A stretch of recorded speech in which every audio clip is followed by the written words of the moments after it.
Lah lawas karo ora gumantung karmane kok. Sing dijariki lawas apa ora lha kuwi gumantung kuwi.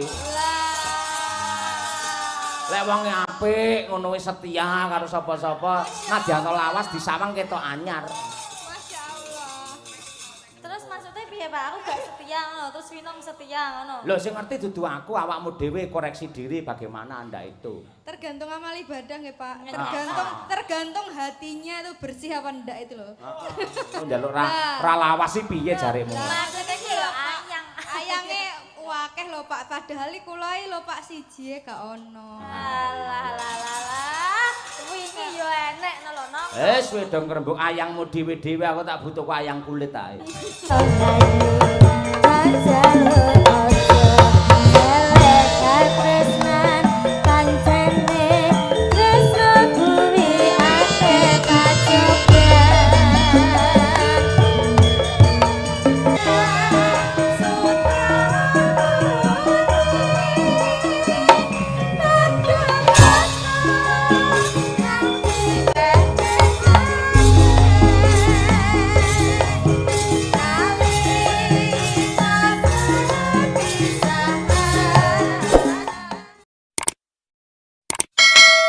Yo, diaturake meneh. Apa Mas Gareng? Ya sing ala-ala saiki no ora diarani seniman katrok no. Ayo. Coba kaya apa? Winong karo Birgita. Apa? Ayang-ayang apa? Bir. Apa Bir? Apa ndut? Ndut. Apa? Ana Bang. Enggak. Ayo lembut. Nggih. Oke ayang-ayang boleh. Ayang-ayang, oke. Biar ada nuansa yang berbeda ngono kuwi. Lurus meneng. Nah. Carite anyar. Ayo. Lawas iki, Pak. Hah? Iki lawas iki jare. Ini yang baru punya aku tok Pak. Lah iya ngene Winong ngenyar ngono aku lawas beda-bedane iki ya ngopo, Pak? Lah lawas karo ora gumantung karmane kok. Sing dijariki lawas apa ora lha kuwi gumantung kuwi. Lek wong apik ngono wis setia karo sapa-sapa, nadyan lawas disawang ketok anyar. Masya Allah. Terus maksudnya piye Pak? Aku gak setia ngono, terus Winong setia ngono. Lho sing ngerti dudu aku, awakmu dhewe koreksi diri bagaimana Anda itu. Tergantung amal ibadah nggih Pak. Tergantung hatinya itu bersih apa ndak itu loh. Mula gen resiki atimu kompresoren. Nggih ngaturaken sembah nuwun Pak kagem para penonton ingkang tasih lenggah nderek wungon nggih. Alhamdulillah. Nggih. Terus Winong arep kata-kata apa? Apa? Ya terima kasih aja sih. Oh iya. Udah mau nonton sampai jam segini. Iya sih. Iya, gitu Tasih aja. kuat lho Pak. Nggih ini masih banyak Pak termasuk Bapak. Oh, ibu-ibu yang WP tadi wong pawon ini Iya, ada. ibu-ibu. Halo Bu, selamat pagi. Ya ampun, Mau setia sore banget. diambung ibu-ibu aku Pak. Foto selfie tanganku digocek ibu. Kula dipuepet Pak, dipuepet kalih. Lah mula aku mah sengaja pondok aku iki tak karo yoga-yoga karo wong lanang-lanang gen slamet. Lah pengrawit munggah maksa nyerbu aku rono ibu-ibu. Napa nggih Pak? Wah mak geruduk ana lek sak kompi mau. Neng kuwi tandha tresna bir aja sambat aja piye-piye ngono kuwi. Mboten nonton ibu-ibu kita di sini kelaparan Iya, Pak. kelaparan semuanya. Mula sok-sok ki lek piyai ewo bersih desa apa mantu apa sunatan atau resepsi apa wae. Sok-sok lek diarani kirangan mangke darane nyawesne kanca wingking. Atiku sok-sok ora trima. Angger ngarani wong wedok kanca wingking, mongko janjane ya sing dadi pengarep suksesnya setiap event apa saja itu tergantung oleh ibu-ibu yang masak di dapur. Itulah. Tepuk tangan untuk ibu-ibu yang ada di dapur. Mula disugoto dijoli ngangge ayang-ayang ya Pir ya. Oke, ayang-ayang. Iya Pak. Ayang-ayang untuk yang adang isah-isah. Ayo. Untuk ayang-ayangku, Pak. Oh iya, kaya ngono njaluk ra lawas iki piye jaremu? Maksudnya ki lho ayang. Ayange wakeh lho Pak, padahal kula lho Pak siji gak ono. Alah. Wingi yo enek lho, Nong. Wis wedong krembuk ayangmu dhewe-dhewe aku tak butuh ku ayang kulit ae. Iya. Ayang ngedus aku. Ayang-ayang bir kita winong yuk berpacu dalam melodi. Oke.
Pancen ya menurut kowe kabeh mendukung kok. Ya.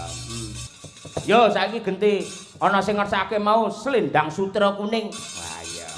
Mbak Trihastuti Retnawati bersama Mbak Dian Munasiro. Wah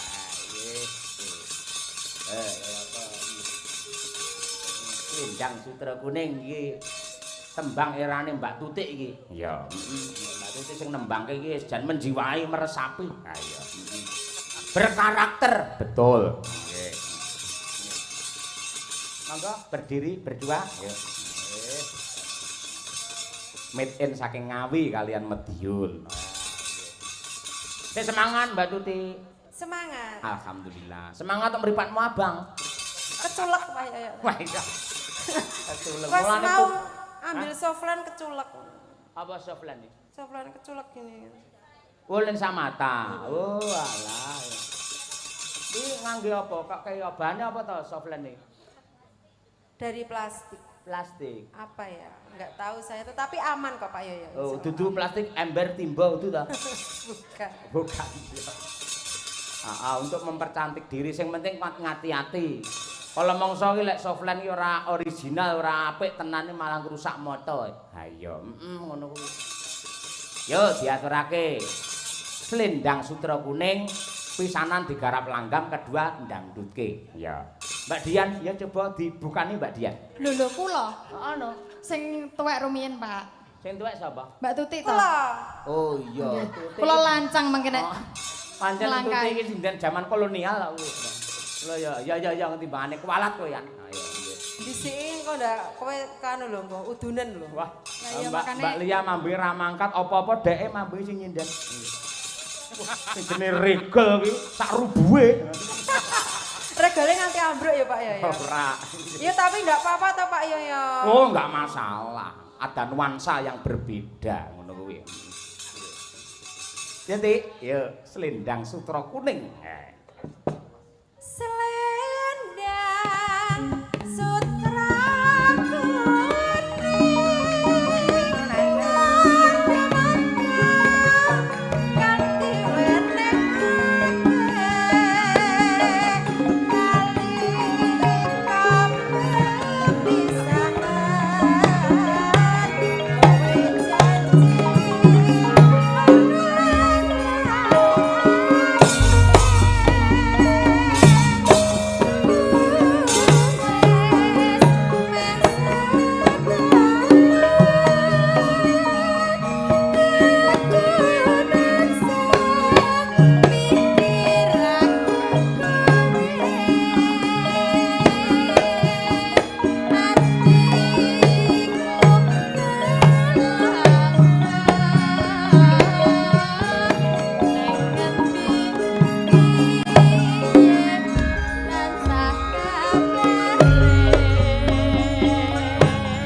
Madangkarai luar biasa. Wah.